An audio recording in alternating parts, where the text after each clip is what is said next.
네, 반갑습니다. 황금알농법 대표 박기현입니다. 6월달 오늘 23일 6월 월 강의를 하도록 하겠습니다. 예, 반갑습니다.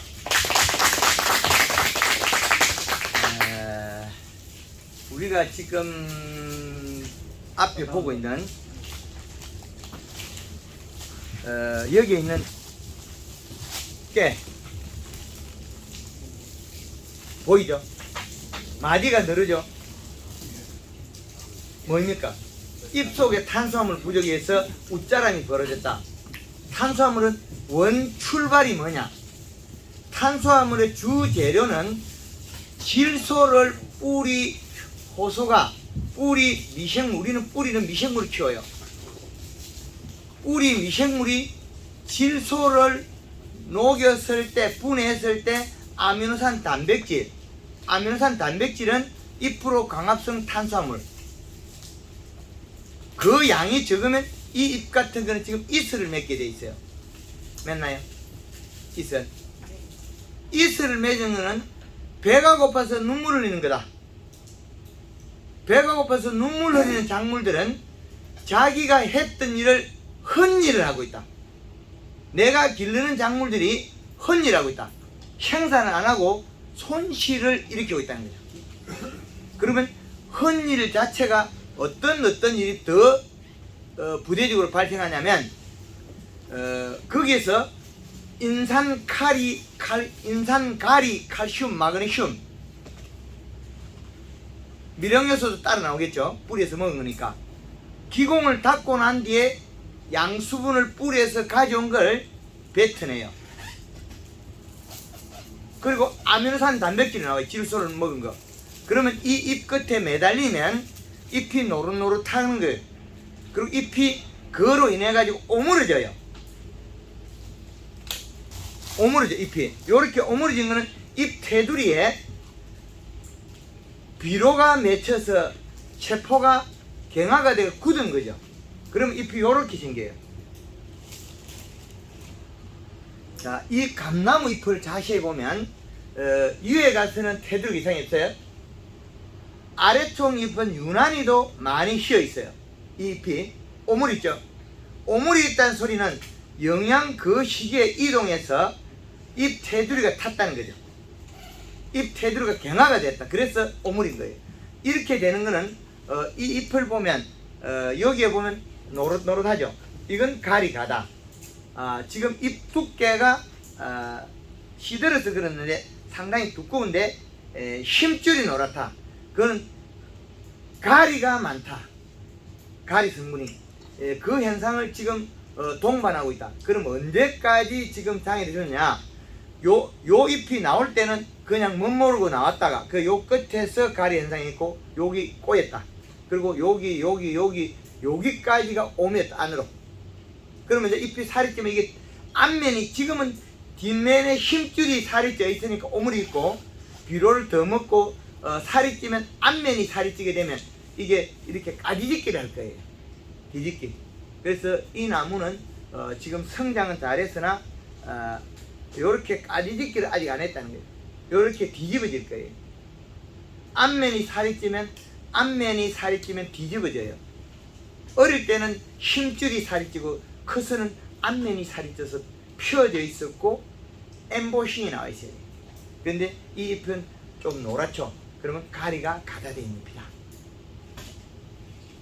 그럼 선생님이 이렇게 있을 때 질소를 주면 이게 방향이 바뀌게 돼 있으니까. 여기 이제 고추냉이를 가져왔는데 이 고추냉이가 어떤 형태인가요? 잎이 누릇누릇한 형태죠. 이게 잘 안 보이죠? 요 놈이 잘 보이죠? 요 부위가 누릇누릇하죠? 깻잎의 노랑병 모습하고 비슷하죠?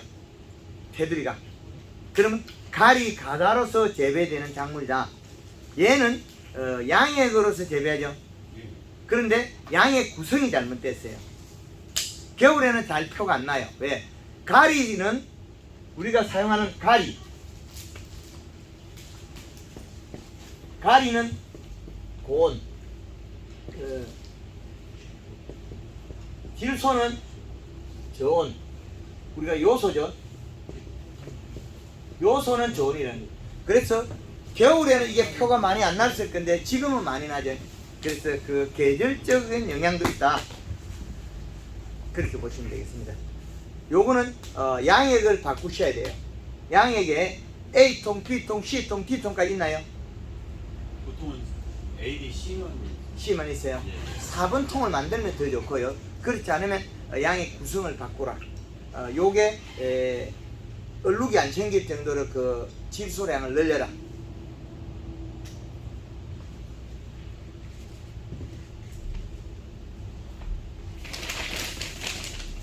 오, 이거는 옥수수죠.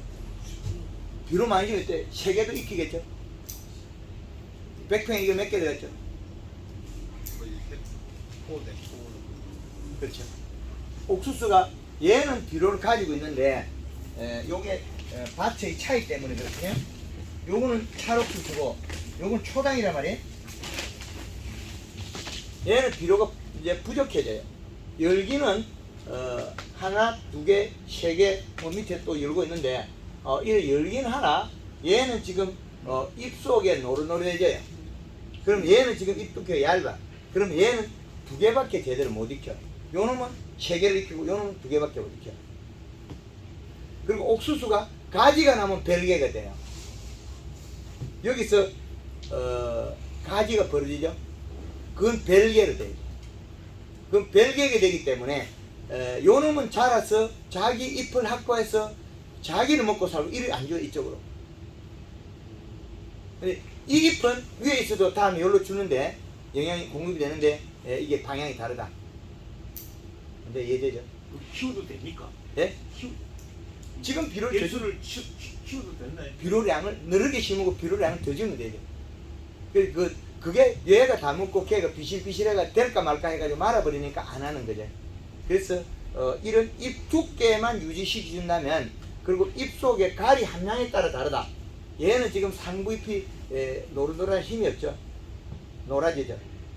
연면십이 가리 한 번만 해도 나빠지고 확 나빠지고. 가리 가다된 거는 거의 다 노란 반점이나 노란 색깔이 나오죠. 가리는 이렇게 그 고온에서 세포가 상해도 많이 해요. 얘는 세계가 열었으나 세계를 딸 수 있는 에너지가 안 된다. 그러면 1.5도 적당한 뜻입니까? 얘는 그 비료를 더 먹어요. 이쪽에 1.5도 적당한 뜻입니까? 옥수수는? 이게 이제 원리가 어떻게 되냐면, 우리가 계절의 이 시값하고 계절의 이 시값하고 두 개를 나눠야 돼요. 야, 갈수록 잘 그려야. 또는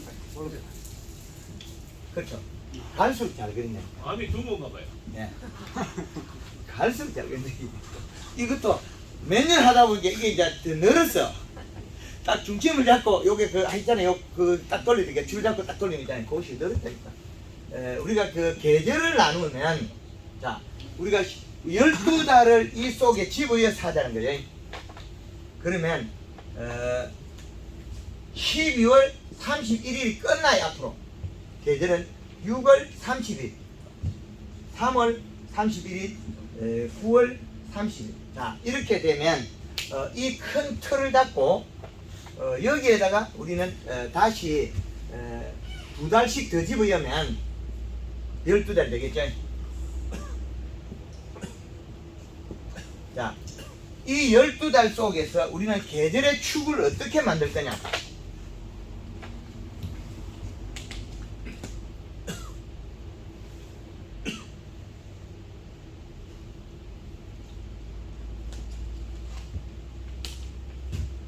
원은 자동이고 직선은 좌로 가도 돼. 이거 안 돼, 이게. 마음이 가다 흔들리. 마음이 직선이 아니다. 이게 어려워요. 둥근 거 이거 끊는데 한 명이 이거 바로 끊는 게 그 옛날에 서당 선생 서당 훈장님이 한일점을 가르쳤다 했죠. 되게 어려워요.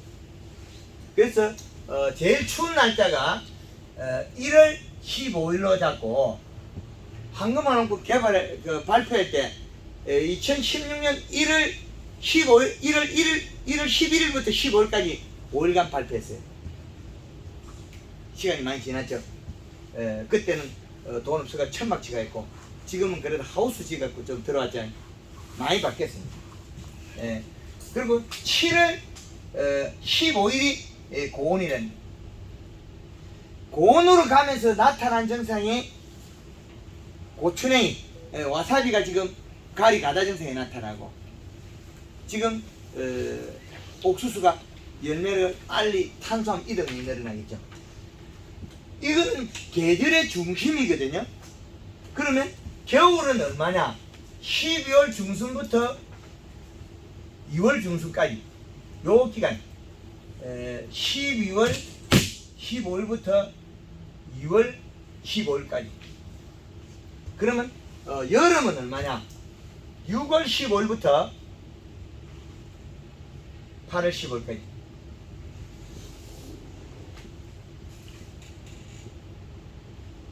봄의 중심이 4월 15일에서 전후 한 달 3월 15일부터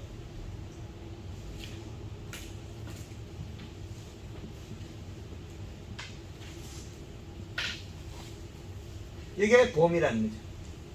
이게 겨울, 이게 여름. 가을이 9월 15일부터 11월 15일까지.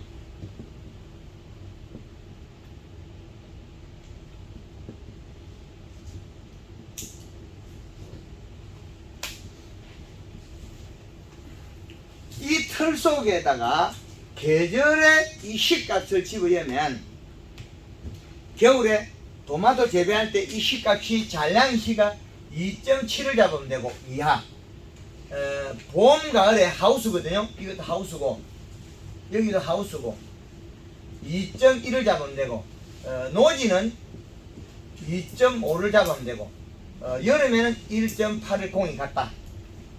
그러면 지금부터 이 시값이 내려가고 있죠. 변화가 계절의 선상에서 움직이니까. 네덜란드에서 기술을 배워서 한국에서 적용시켜 가지고 네덜란드만큼 파프리카 따겠다. 이 시값이 더 올라가야 되겠죠. 잔량이 시니까 1.3을 먹고 2.7이 되려면 4.0을 줘야 돼요. 딸기 하우스에 4.0 이시를 주면 2.7이 되고 딸기가 아주 다수하게 돼요. 근데 우리 한국에서 딸기 이시값을 5.5까지는 사용해봤으나 4.0을 주는 사람은 잘 없어요. 그리고 양액 조성했을 때 과일의 모양과 색깔이 바뀐 경우가 있어요. 그거는 비료 성분의 성분 양 차이에서 일어난다. 요 정도 기존 메뉴를 갖고 과수가 적으니까 과수 재배하는 분들은 빨리 공부를 하고 더 공부를 안 하면 가도 좋습니다. 가수부터 하겠습니다. 짠 거부터 보내요. 이 과수는 단감에서 황금알롱법을 개발했기 때문에 단감에서 제일 잘 맞도록 되어 있는 게 황금알롱법 원구조입니다. 이론이고 모든 게 4대 공식이 모든 게 개발한 게 단감에서 나온 겁니다. 32년 만에 걸쳐서 나온 겁니다. 여기서 같이 실패를 도면 장군인데 한 분 더 계십니다.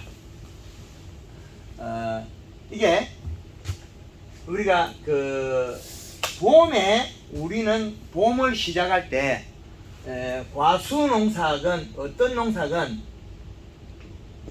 우리가 작물 재배에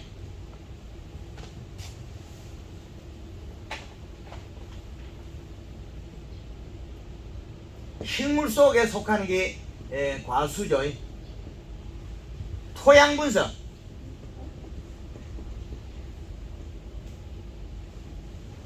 토양 분석이 1차적이다. 토양 분석 결과 비료량이 적정 범위, 우리가 질소가 안 나타나기 때문에 플러스 정급 비료만 지금 우리가 토양 분석에 우리나라에 거의 나와요. 질소 값도 계산해 준 적이 있는데 우리가 인산, 가리, 칼슘, 마그네슘,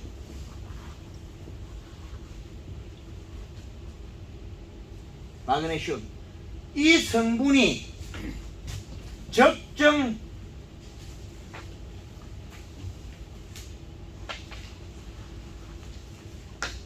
적정량, 적정량이 있으면 계절에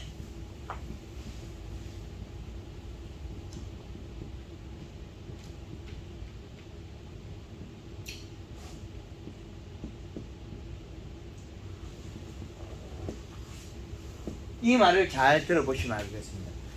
얘 위에 비료들은 전 다 플러스 전극이에요. 질소는 마이너스 전극이에요. 얘는 토양 속에서 달라붙을 데가 없어요. 전극 자체가. 그러면 플러스 전극이 토양 속에서 달라붙어 있기 때문에 뿌리가 뻗어가면 계속 플러스 전극의 필요는 있다는 거예요. 그리고 얘들은 소모량이 적어요. 근데 우리가 사용하는 비료는 그 양이 터무니없이 얘들이 많게 돼 있어요. 어느까지가 많으냐? 얘까지가 많아요. 그래서 인산갈이 가달아서 생산이 저하되는 거, 장애가 일어나는 게 많다. 그 다음에 칼슘이 마그네슘이 많아서 딱딱하게 장애되는 것도 많다. 갑자기 어느 날 주니까 더 나빠지더라. 그래서 요 내용이 우리 가수에서 그 흙을 걷어내고 흙을 딱 잘라내고 한 20cm 잘라내고 그 다음에 한 폭 5에서 10cm 잘라가지고 한 1kg 내외 정도 흙을 기술센터 분석해야 되는데 그 흙을 10cm 걷어내고 하면 토양이 안 맞다. 그 흙을 많이 걷어내면 안 맞다. 하우스에서는 그 흙도 걷어내지 말고 바로 잘라요. 근물만 걷어내고. 왜 그러냐? 그게 다시 되돌림이 되기 때문에 꼭 이해하셔야 됩니다. 그러나 여러 군데 뜰 필요도 없어요. 왜? 여러 군데를 했으면 했지 여러 군데를 뜬다고 해서 별 효과 없다. 맞출 수도 없으니까. 잘 되는데 못 되는데 나누가 그걸 정리해야 되지 여러 군데 떠가 섞어가지고 하는 별로 거시기하다. 잘 되는데 못 되는데 그 분류를 해가지고 하는 게 좋다. 토양 분석. 블루베리도 배지 분석해야 됩니다. 배지 분석 안 하고 농사 그 작물 재배하면 움직임이 다르다. 가져가니까 자기들은 뭐 하겠어요? 분석해. 그 할 수 있으면 국물 짜고 어떻게 할 건데 하여튼 뭐 그렇고요. 그래서 이 기준에서 요 계절에 흘러가서 필요한 양은 질소 비율을 맞춰라. 그러나 수확기에 40일에서 45일 전부터는 질소비를 낮춰야 되는 작물들이 많아요. 그렇지 않으면 색태가 안 나온다는 거죠. 그거는 여기의 시기에 희비량이 낮아서 그래요. 질소 부족에서 갈이 가달아서 고온 열상이 이쁜 과일들이 가을에 색태가 안 나게 돼 있어요. 사과가 호피무늬 색이 난다는 것은 질소 부족 갈이 가달아서 비가 올 때 울컥울컥 자라면 과일이 늘어나서 우리가 그 감자가 쪼개진 거 우리가 빨리 우리가 그 살이 찌니까 살이 튼 거 있죠. 우리 애기 가진 산모들 살이 튼 거 있죠. 그거나 사과가 이래 생겼는데 여기가 색깔이 이래 있고 여기는 비었고 이렇게 된 게 호피무늬가 나는 게 있죠. 이거는 갈이 가다해서 여기에서 못 자라고 있다가 울컥울컥 자란 거다. 그리고 복숭아가 지금 이렇게 되어 있는 복숭아가 이 땡그란 복숭아가 끝이 색깔이 빨간색이 나온다. 요게 빨강이 나온다. 이거는 갈이 가다고 못 자라고 있다가 수확기에 연화가 된다. 물러진다. 이거는 갈이 가다. 그리고 지금 여기에서 잎이 노화가 되는 것도 역시 마찬가지로 질소 부족에 의한 노화다. 갈이 가다면 더 빨리 노화된다. 원인은 고온에 탄수화물 이동이 많았었다.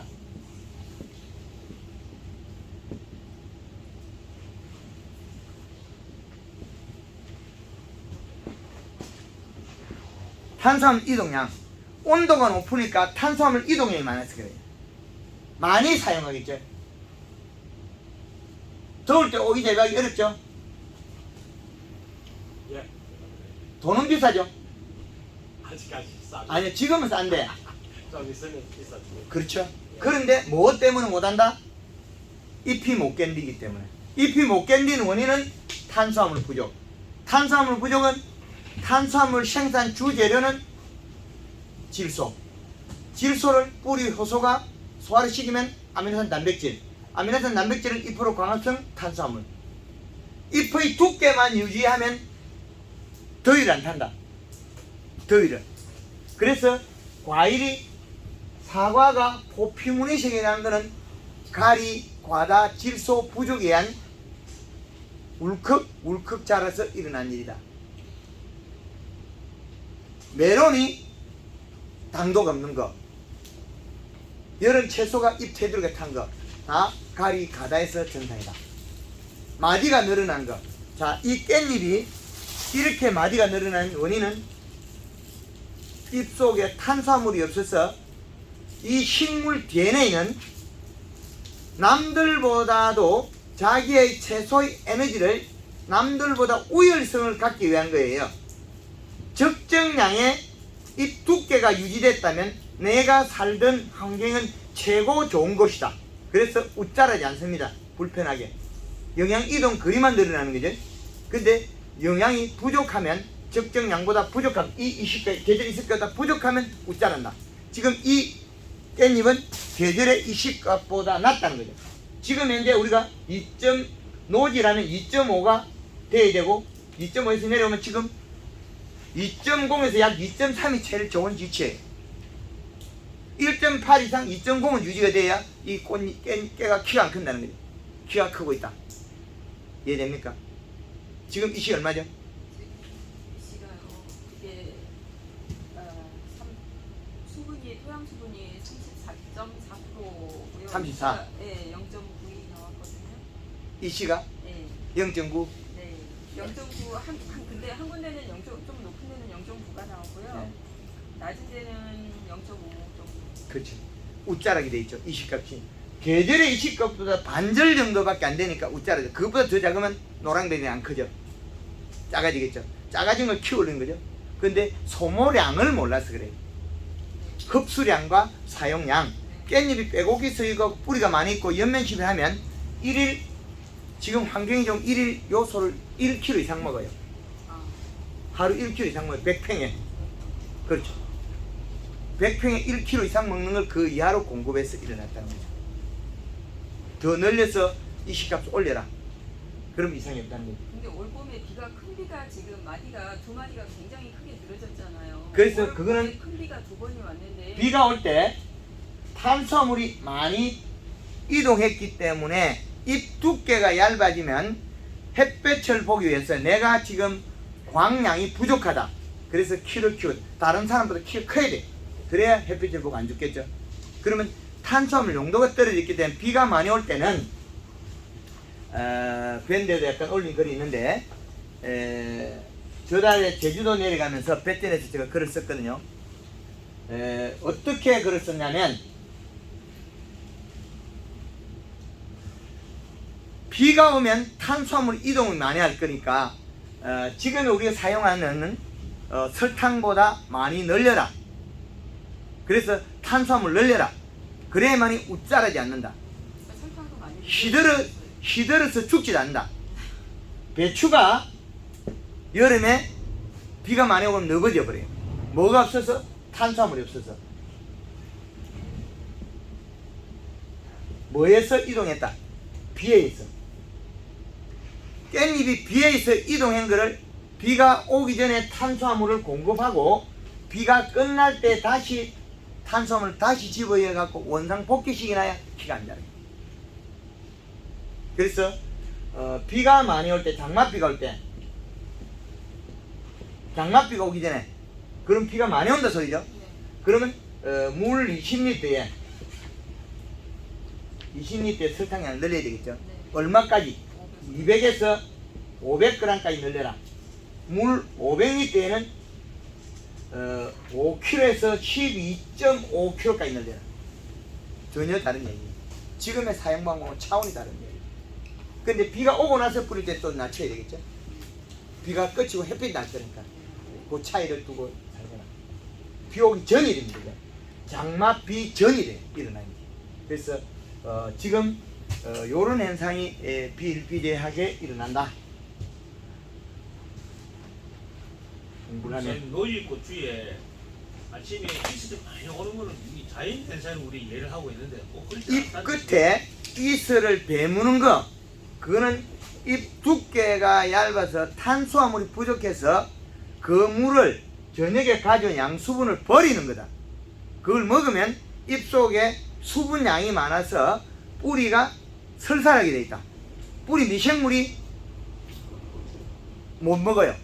그러면 역삼투압이 벌어져서 나무가 시들어버려요. 역삼투압. 비가 오고 나니까 감나무가 시들고 있어요. 분명히 정전까지 비가 오는데 왜 시들어요? 탄수화물 부족이죠. 탄수화물이 있다면 함수량이 늘어나요, 계속. 그래서 그 원리를 꼭 이해해 주시다. 자연 그- 현상이 아니다. 이 감나무는 감은 지금 질소가 부족해. 아직까지도 엠보싱이 나와 있는데 왜? 가리가 너무 많아. 이 자체가 만져보면 엠보싱이 나와 있어. 정말 좋은 건데도 여기서 부르려면 좀 가리가 과다되는데 그것 또한 완벽하진 않아요. 왜? 제가 빨간 옷을 입고 있기 때문에. 제가 핑크 옷을 입고 있기 때문에 얘가 반사대가 가른 현상이 벌어져요.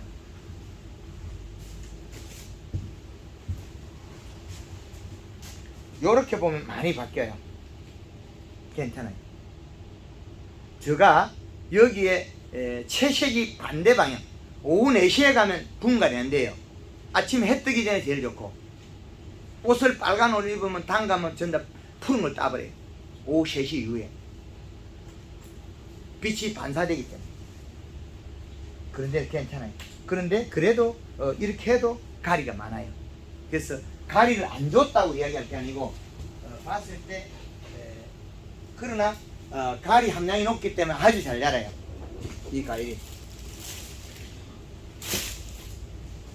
요 잎은 보면 심줄이 노랗고 진하죠. 아주 좋은 형태예요. 한 나무에 잘라도 각각 달라요. 왜 그러냐면 얘는 멈춘 지가 오래됐고 얘는 멈춘 지가 좀 더디잖아요. 생장 때문에. 그럼 얘는 질소를 더 써버렸거든요. 얘는 질소 멈춘 지가 좀 오래됐거든요. 그럼 색이 진하죠. 그래서 얘 잎은 아래쪽에 있는 가지이기 때문에 엠보싱이 있는 잎도 있고 없는 잎도 있다. 그러나 엠보싱이 나 있기 때문에 이 과일은 아주 잘 클 수 있는 최적의 조건을 가지는데 유지를 계속해 나가야 된다. 그럼 공기로 가기 때문에 많이 먹어요. 농도는 낮지만은 양은 낮지만은 횟수는 더 비료를 자주 줘야 된다. 많이 먹는다. 그래서 최적의 좋은 감의 형태를 유지했다. 이거는 황금알롱법 4대 공식하고 비슷한 형태예요. 가지가 이렇게 들어야 되거든요. 힘이 있어야 뜬다. 그리고 꾸준하게 연면십이 공급이 되고 있기 때문에 하엽 두께가 안 얇기 때문에 과일이 균일하게 커요. 그래서 우리가 초기에 봄에 목매시비는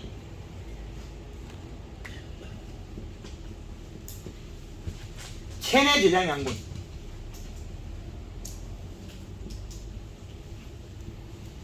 체내 양분을 늘리는 거고, 그 다음에 연면시비는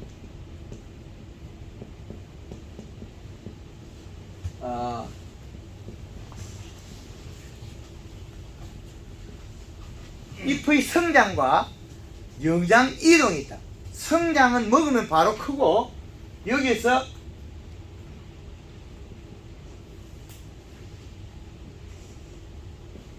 영양 이동이란 말은 내가 가지올 뿌리에서 가지올 관을 확보하고 있대. 내려가면서 영양이 많이 내려가야 뿌리는 일을 해가 복귀돼요.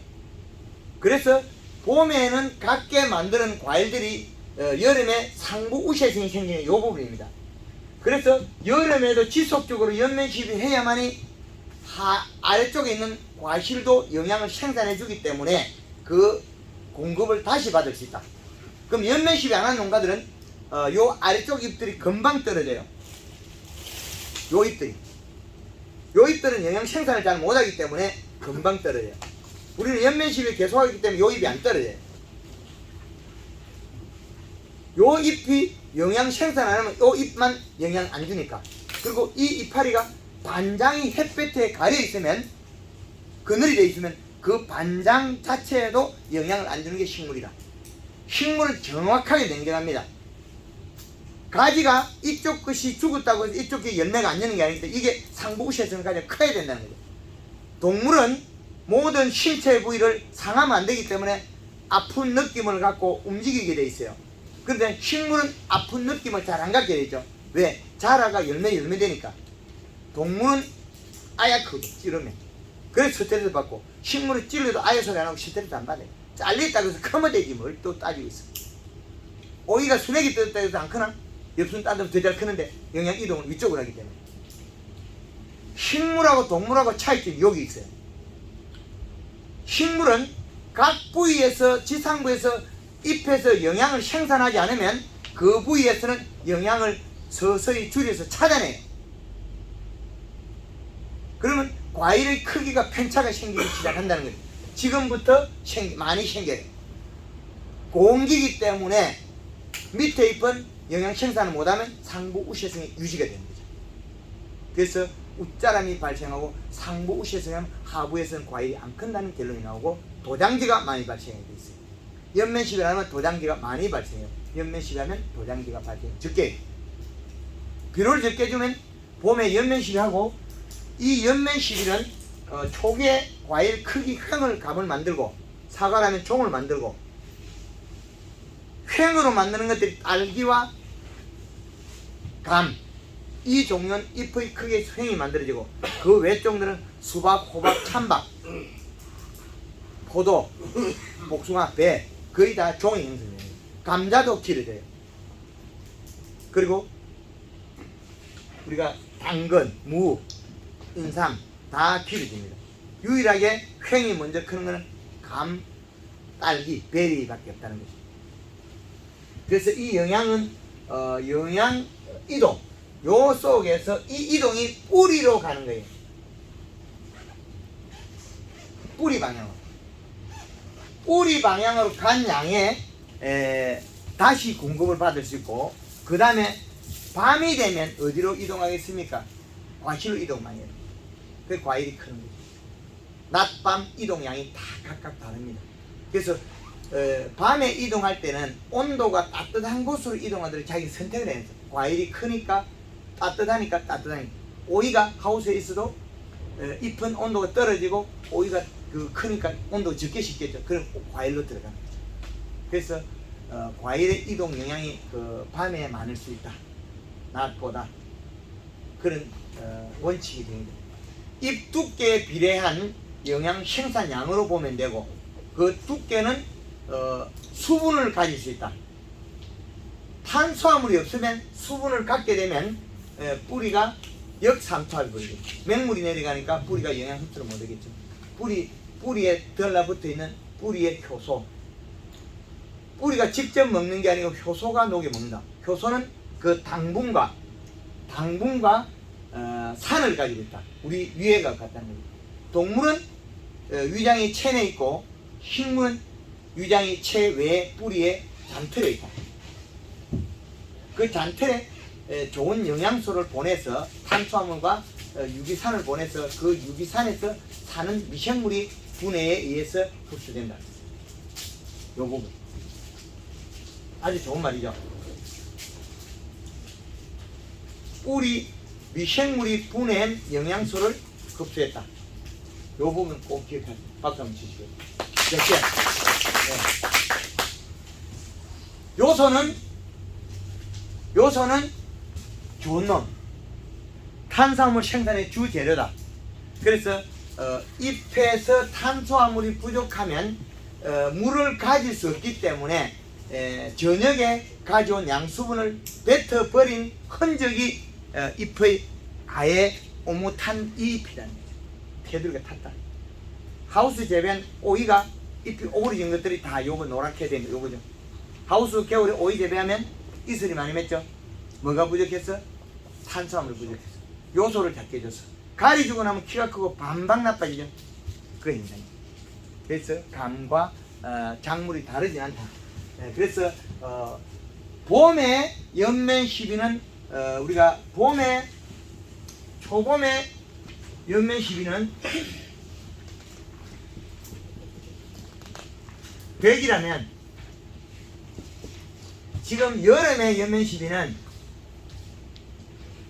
여름에는 연면 시비가 20에서 30의 프로에 해당되고 토양 시비량이 70에서 80%를 차지한다. 이제 이해됐나요? 토양 시비와 성분량이 그게 계절의 이식값은 질소로 맞춰라. 토양 성분량 요 부분입니다. 그래서 감에서 아주 유용하게 요 부분을 적절히 사용하는 과일이 큰다. 언제까지 해야 되냐? 우리가 계절의 전환기 6월 15일부터 여름에 들어가서 5월 15일과 6월 15일은 계절의 변온기, 계절 온도가 바뀐다. 6월 15일부터 7월 15일 여름의 제일 중심을 통과해서 8월 15일까지의 여름으로 황금을 넘고서는 본다. 적극 이 방법을 활용하면 아주 효율성이 높다는 거죠. 그래서 하우스 작물들은 7월 초에 심거나 그 뒤에 나올 때 비싸다는 거예요. 왜? 더워서 안 심기 때문에. 깻잎이 언제 비싸지겠어요? 최소한 8월 15일 넘어가야 대박치겠죠. 그럼 8월 초부터 비싸질 수가 있어요. 왜? 상치가 죽기 때문에. 가리 가다서 상치가 제대로 타버려요. 배추도 안 돼요. 그건 왜? 가리 가다 때문에 안 됩니다. 그래서 일어난 일을 깻잎이 언제까지 비싸요? 심어가 나오려 그러면 8월 달에 심어서 나오려면 2달 정도 걸려요. 그러면 10월 말까지는 비싸다는 거죠. 깻잎이 10월 말까지 싼 적이 잘 없다는 거죠. 늦게까지는 11월 말까지 비싸요. 그러면 겨울에 비싼 거는 여름에 동일해요.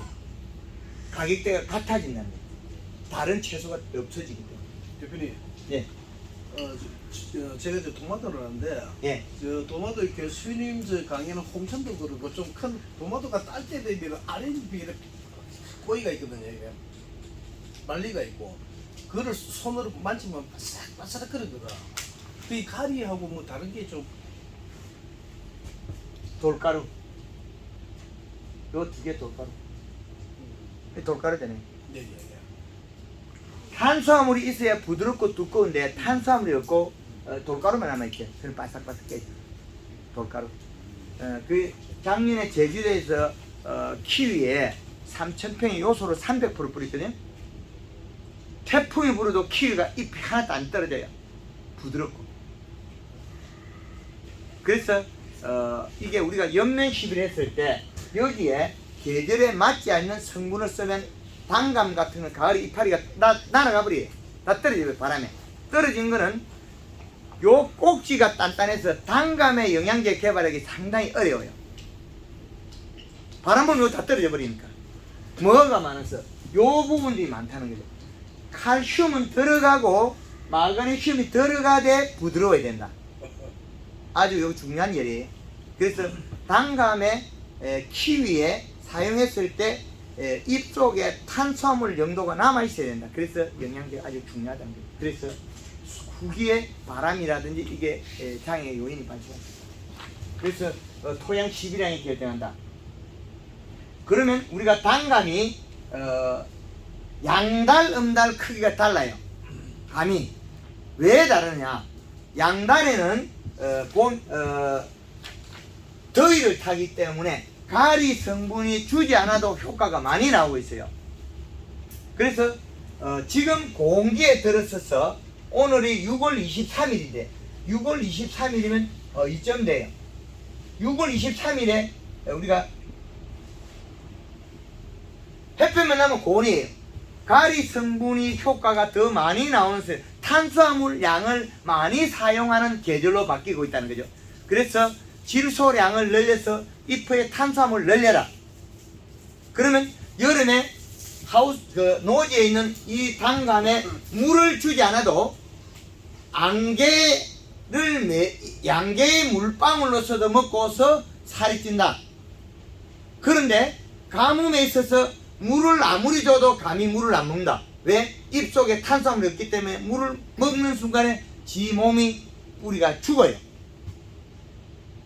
가뭄 시에는 질소량을 적정량을 보다 약간 오버해도 괜찮아, 이식값을. 그래서 이 잎이 뿌리에서 가져온 물을 버리지도 않아야 되고 눈물 흘리지 않아야 되고 탄수화물이 있으면 물론 나오지 않겠죠. 그러나 안개가 껴서 이슬이 맺혔을 때 그 물을 받아 먹을 수 있는 몸의 구조를 바꿔놔야 돼요. 물을 안 줘도 가뭄을 안 타게 만드는 방법은 공기에 가뭄 시기에 질소량을 늘려서 이식값을 맞춰라, 올려놔라. 그러면 가뭄을 안 탄다.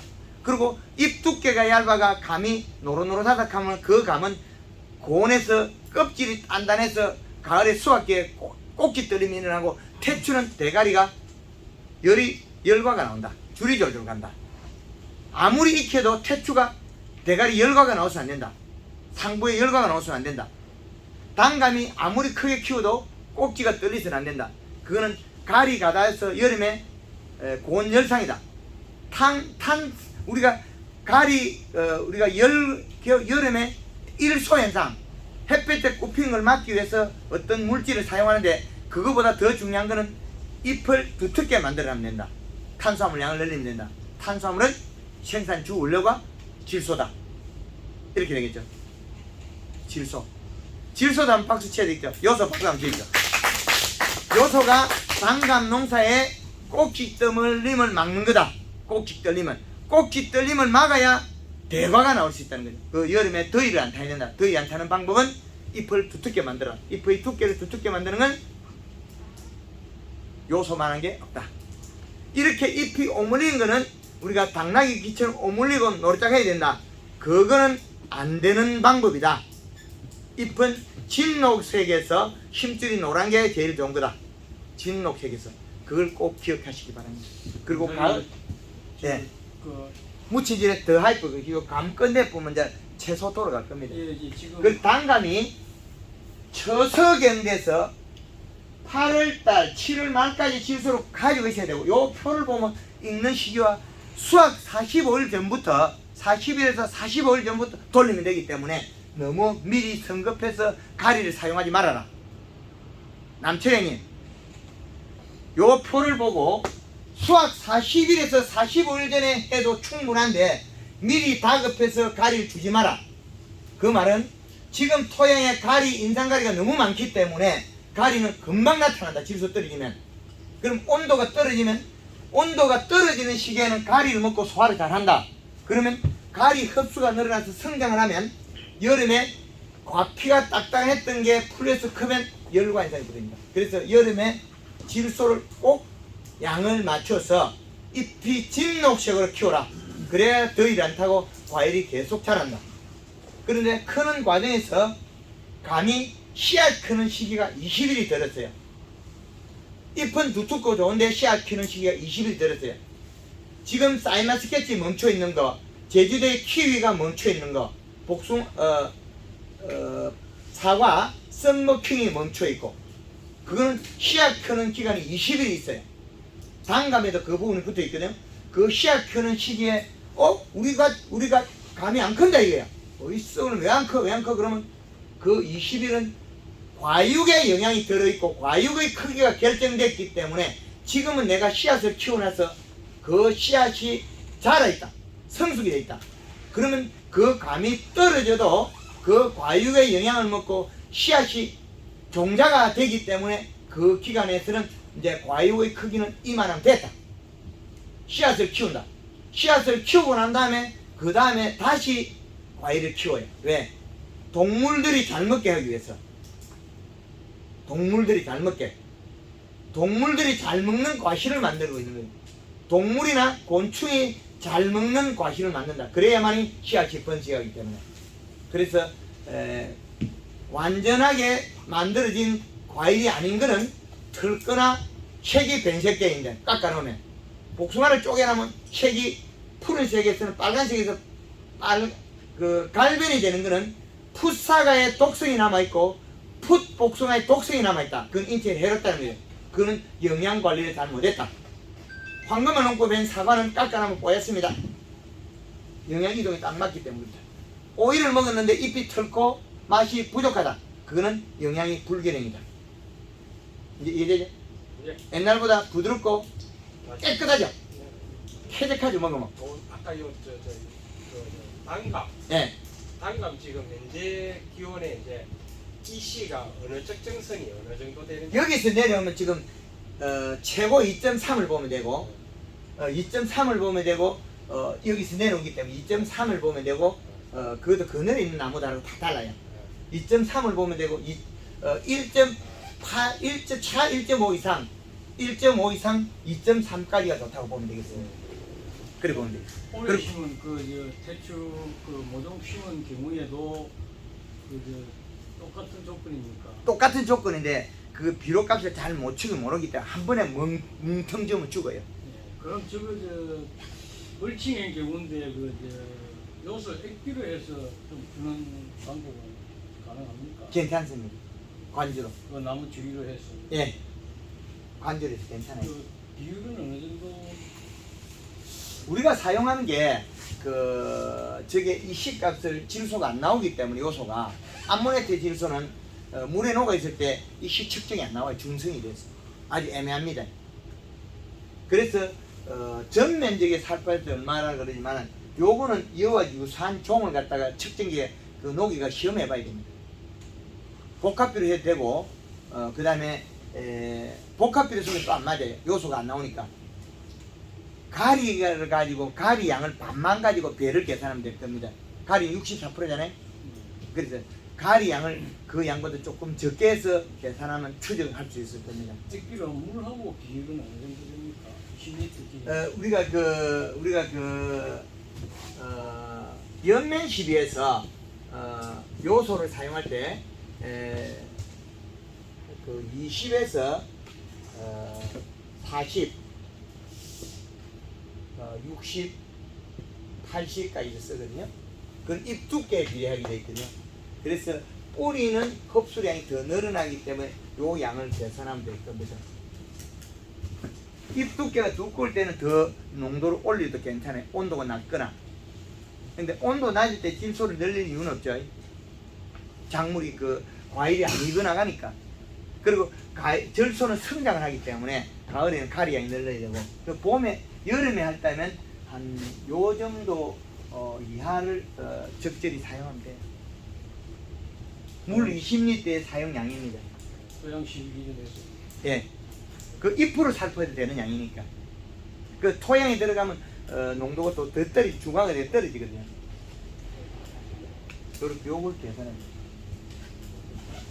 그래서 단감은 봄에는 연면 시비를 일주일 간격을 제일 좋고 비가 올 때는 그거 더 자주 할 수 있다.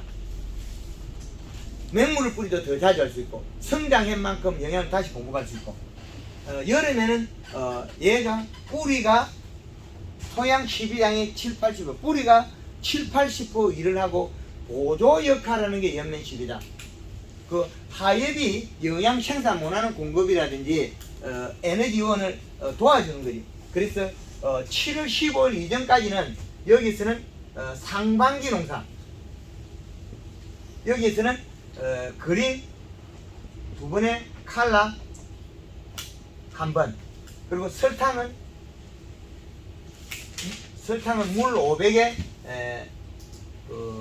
3kg까지 쓸 수 있다. 영양제는 1.5리터까지 쓸 수 있다. 이렇게 봅니다. 둘 중에 하나만 써야 됩니다. 요 내용을 고려하고 요 이후에 7월 15일 이후에는 칼라 여기는 하반기 여기 만생종에 하면서 칼라 1.5리터에 설탕은 사용하지 않는다. 설탕을 사오면 얼룩이 생기기 때문에 꼭 필요할 때는 한 500g까지는 쓰라 그럽니다. 500g 탄수화물 농도는 상당히 합니다. 그래서 하반기에서 잎이 진녹색으로 가 있다면 질소가 많아서 엽색이 진녹색으로 가 있다. 그리고 연맥이 이파리 힘줄 연맥이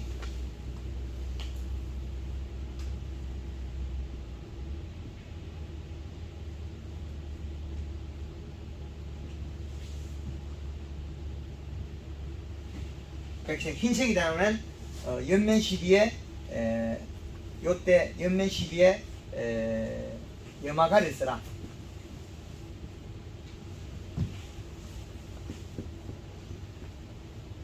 근데 요런 경우 잘 없어요. 질소량이 늘어가 연맥이 백색이 된 흰 경우 잘 없어요. 감에도 거의 대다수 가리 가답니다. 이건 아주 예외적인 일이에요. 공부를 더 하면 이거 알 수 있는 정도 예외적입니다. 단감 대충 끝났습니다. 이제 단감 질문 있습니까? 단감 부분에 대해서. 도장지 숨쉬는 거. 예? 도장지 숨쉬는 거. 도장지에 예. 도장지는 단감에서 도장지가 나 있으면 자르면 장애가 되기 때문에 도장지 난 자리에 가지가 없으면 다음에 가지를 만들어야 되거든요. 이 도장지 난 자리에 계속 이 자리에 가지가 없단 말이에요.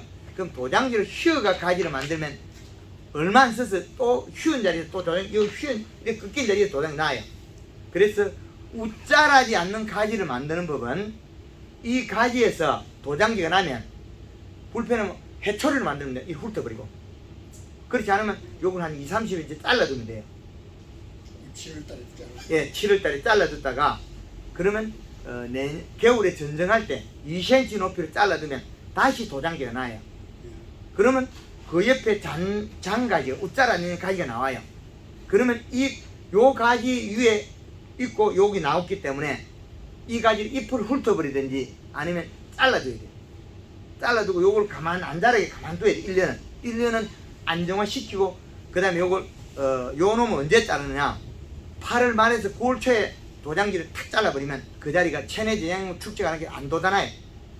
그 요거는 가지를 이제 아무리 키워도 도장지 안 나고 계속 간만 열어요. 웃자라지 않는 가지 만드는 법. 그것도 제가 2006년도 개발해가 발표했거든요. 그 전에 개발해가지고 사용하다가 발표합니다. 1년생 명목에서 가지가 이렇게 여러 개 나오면 올해부터 그 가지를 막 그냥 키우세요. 아들은 잘못하면 뿌리가 죽어버려요. 1년에 그렇지. 그 저희 저 밭에 가보면 이렇게 심어놨어요. 이렇게 요렇게 심는 방법과 요렇게 심는 방법 앞으로 두 가지라고 있어요. 가지가 많이 나오더라도 아니요. 최대는 요건 요렇게 심으면 요렇게 키워가지고 30도 방에 눕혀 심어서 접목 부위에서 20cm만큼 잘라버리라. 그리고 요렇게 키워가지고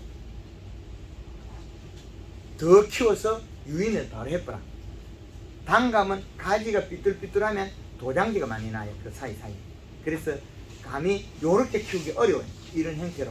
사과나 복숭아 이런 것처럼 쫙 맞추기가, 복숭아, 자두, 배 이런 식으로 단감의 가지 수행 잡기 어려워서 지금은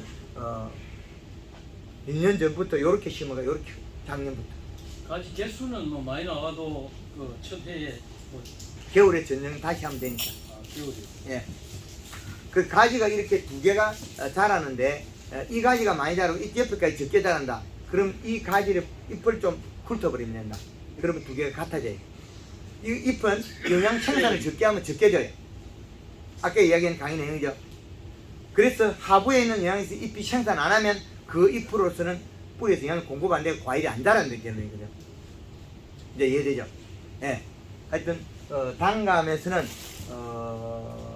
이제 이게 많이 요 정도로서 강의를 마치도 되겠습니까? 단감에서. 예.